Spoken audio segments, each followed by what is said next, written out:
Hello students, welcome to Excel Academy's YouTube channel. This is Saturday afternoon and here we are presenting the current affairs weekly roundup. This is the 17th session and here we are trying to cover the news bits which we found in the newspapers between May 31st and June 5th.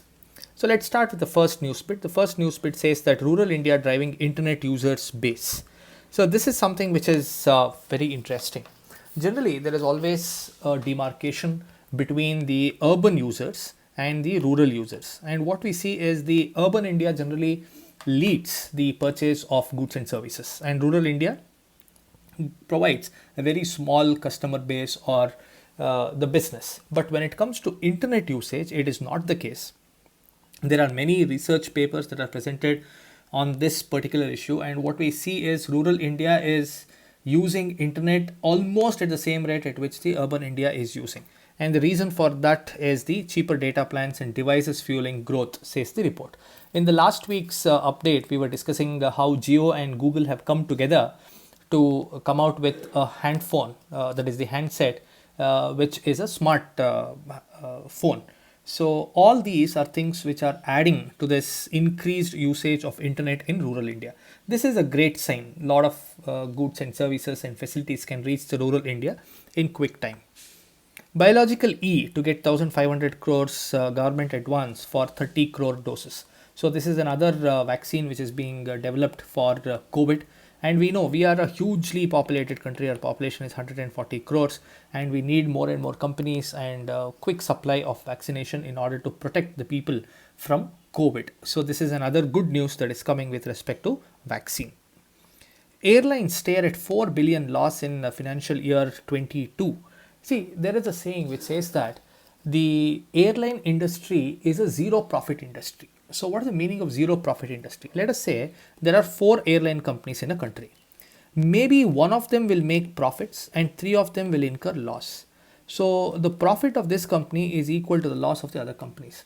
So what is the average profit of the entire industry? It is zero. So that is why it is called, people tell that it is a zero profit industry. How logical, how correct it is statistically, I'm not very sure about it, but this is a very general statement that we hear. So going by that, this year there is no travel, there is not much of international transaction happening.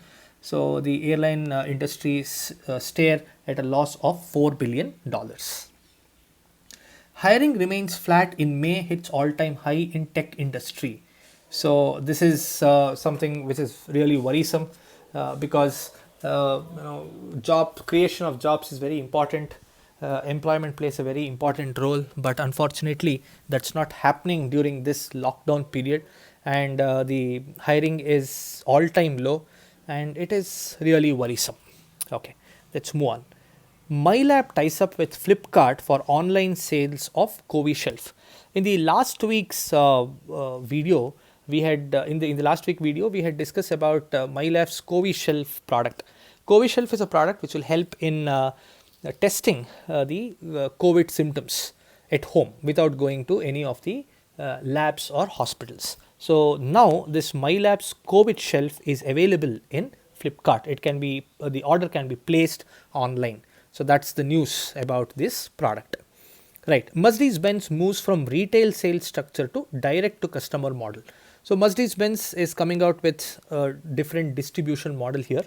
It has been told that all the vehicles will be placed in one centralized area, and from there it will be distributed to all the customers who book it.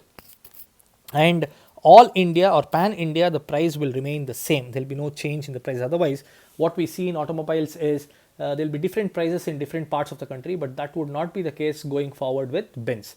And they will come out with a franchisee model, is what the news bit says. Adani Green Arm commissions 1500 megawatt wind power project in Gujarat 9 months ahead of schedule.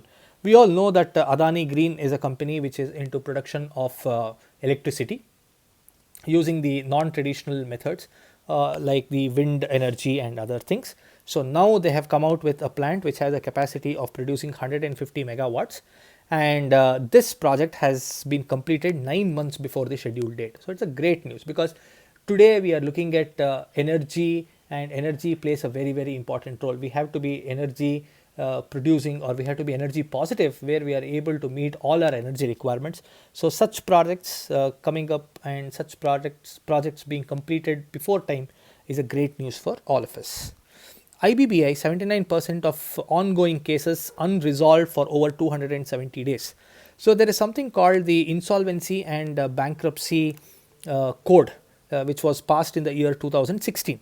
So this basically looks at the bankruptcy cases and files that has been filed, and there is a condition which says that within 270 days these cases are to be resolved. 270 days is 9 months, so 9 months is 3 quarters. But because of the lockdown which we had last year and lockdown now, the average time is going beyond 270 days, and 79% of the cases are unsolved is what the news bit says. Indian economy to grow at 9.3%. See, there is a theory which says that there is something called the post-recession boom. We all know that economy is cyclic in nature. We have boom, we have recession, we have depression, and we have the growth or the recovery. So whenever there is a recession or a depression, after that there will be a sudden surge and economy starts to boom. So people are asking today, are you ready for the boom? So that's what is happening today. That's what people are discussing. So India is expected to grow at 9.3% after the recession, which is a great news for all of us. Debate over allopathy, Ayurveda of no use. Both systems are useful, says the Niti Aayog member V.K. Saraswat. There is a debate that is going on. Then there is a case that is filed against Baba Ramdev, who is the poster boy of Patanjali Ayurveda. So now there is a nationwide debate that is going on, which is better, the allopathy or the Ayurveda. So now Niti Aayog comes out and tells that there is no point in having this kind of debate or a fight, because both of them have got their own advantages, and we just have to go with what people feel is right for them. So we cannot force anything on anybody, right? In a major policy shift, China couples can now have the third child. See, China was a country which came out with a rule where they told that a family can have only one child, a one child policy, which was introduced in China, and as a result of which they were able to curtail their population growth. This helped them to improve their economy to a very large extent, although they are the thickly populated country in the world even today, and we are very close to them. They are somewhere around 150 crores, we are somewhere around 135, 140 crores, but now they are encouraging people there to have even 3 children. Why is this change? What made them to think like this? It's very simple. The demography of the country in China is moving towards old age.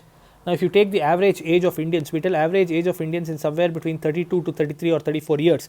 This is the average age of Indians, but the average age of Chinese is increasing, and as a result of which they don't have enough young youth in the country. To fill in this gap, they are encouraging people to have more number of children. It's very simple. We cannot tamper with certain things which are controlled by nature. When we try to do it, we will have to see repercussions in a quick time. That's what is happening with China.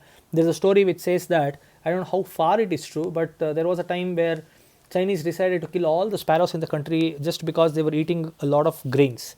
So they killed all the sparrows in the country. I'm not very sure. I just heard somewhere, I'm telling this to you. So they killed all the sparrows in the country to save the food grains.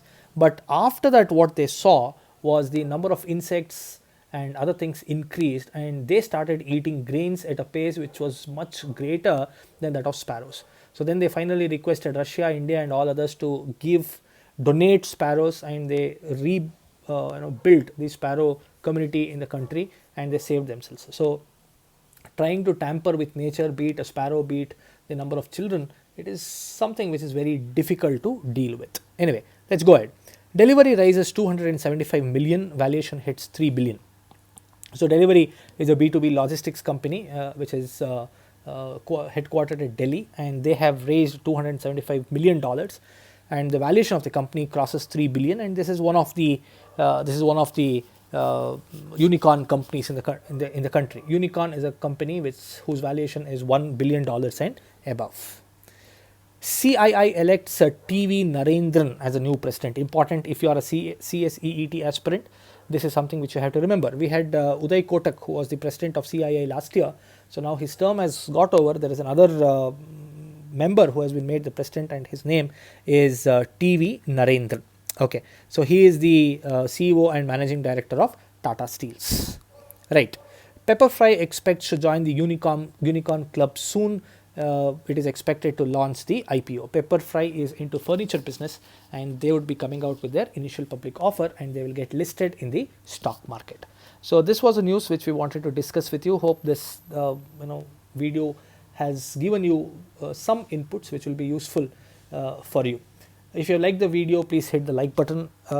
If you have any friends, relatives interested in this kind of a content, please do share it with them. And if you are yet to subscribe to our channel, please do subscribe. Thank you so much.